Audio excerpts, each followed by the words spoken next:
আগরতলা আমচে শিকরণের আকারমানি বাংলায় থাকা সাইমাকা ফাসানি হর আগরিনি বিকে Ruto তংমা খংজা tyre ফানক মানি খকজাকমানি সানো উলো ফানো ফিয়গই নাইমানি উলো নোকা সিসি ক্যামেরা ওয়া উলো খকজাকমানা তুই সালতাং থানাওয়া কক্সিল চামং রিমানি ইয়াগলব তাবুকসা জরা তুই পুলিশ রক্তন সামুগ অংখরমানি নুগিয়া সিরিংকে তঙ্গনি তঙ্গ হুনি কক্সিল চামরিকা ফারনকনি বুগ্রা পুলিশ রকনি ককবাই জিডি এন্ট্রি খাইমানি উলুব পুলিশ রক খরক রিপিট পুলিশ রকনি ককবাই জিডি এন্ট্রি খাইমানি উলুব পুলিশ রকনি সাক থারমুং নকজিয়া হুনি সাকা আবনে কারেবে সিসি ক্যামেরা মাংপ্রি রিফানো খরকসানা ফানো রমই মাইয়াখো হর কুথুকনি जेराव हाइके सिकर आकारमानि पाति दङ आगुलि आमचाइराग बावाइजा फाचिं कोरोना भाइरास किरि कर उंलाइजाक ते बावाइजा फाचिंके सिकरनि जालानि बागै किरि कर उंलाइजाक असु कतर पातिमानि यागरब नाय मोथां नक्ताबो सजरि खरकसान फानो रमई मायाखो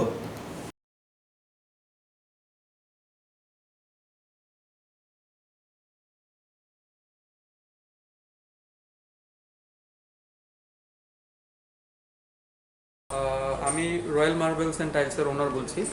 ঘটনা আপনার শুক্রবারে আনুমানিক ধরেন আপনার 7টা থেকে 8টার মধ্যে ঘটনা হইব। শুক্রবারে তো আমরা পাইছি না, টের পাইছি না, কারণ আমরা লাগাই লিছি।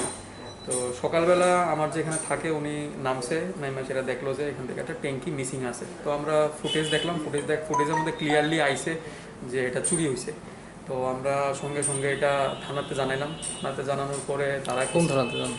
আপনার এখানে ইস্ট পিএসে জানাইলাম। ইস্ট পিএসে গেলাম, যাওয়ার পরে ওনারা কইছে ওনারা এইভাবে কিছু করতো না, আগে ভিজিট করলো। ওই দিনই ওনারা ভিজিট করছে। ভিজিট করার পরে ওনারা লেখা নিয়ে গেল। লেখা নেওয়া যাওয়ার পরে আপনার শনিবার দিনই আইছে ওনারা। তো রবিবারে আমরা কোনো পাইলাম না। ওনাদেরকে ফুটেজটা দেওয়া হয়েছে, যে এই ফুটেজটা আমাদের কাছে হার্ড ডিস্কে আছে, ওই ফুটেজটাও আমরা ওনারা দিছি। তো তারপরে সোমবার দিন আমরা যখন এটা প্রগ্রেস জানতে গেলাম, তখন এগুলো যে জিডি এন্ট্রি লাগবে। প্রথমে কইছিল জিডি এন্ট্রি লাগবে না, তারপরে জিডি এন্ট্রি লেগে আমরা অ্যাপ্লিকেশন প্রেয়ার করলাম। অ্যাপ্লিকেশনের মধ্যে এখানে আপনার এই অ্যাপ্লিকেশনটাই লেখা ছিল subject prayer for GD entry regarding theft in our shop. তো ওনারা কইছে এইভাবে হয়তো ওনারা চেঞ্জ করে দাও। তো ওনারা যেভাবে কইছে অ্যাপ্লিকেশনটা সেইভাবেই আমরা লেখা দিলাম। এটা আপনার সোমবার দিন হলো। লেখা দেওয়ার পর আজকে মঙ্গলবার চলে। বাট এখন পর্যন্ত ওনাদের কাছে ফুটেজ থাকা সত্ত্বেও আমরা কোনো পাইলাম না, এখন পর্যন্ত ট্রেস পাইলাম না আর কি। তো এটা নিয়ে আমি আমাদের শহরের প্রাণকেন্দ্রে মোটামুটি ধরুন এই টাইমে একটা চুরির ঘটনা হইলো, একদম হার্ট অফ দ্য সিটি। তো এখন আর কি বলবো। তো আমরা চাই যেন জিনিসটা তাড়াতাড়ি সলভ হোক। We have the proof also, আমাদের কাছে ফুটেজটাও আছে।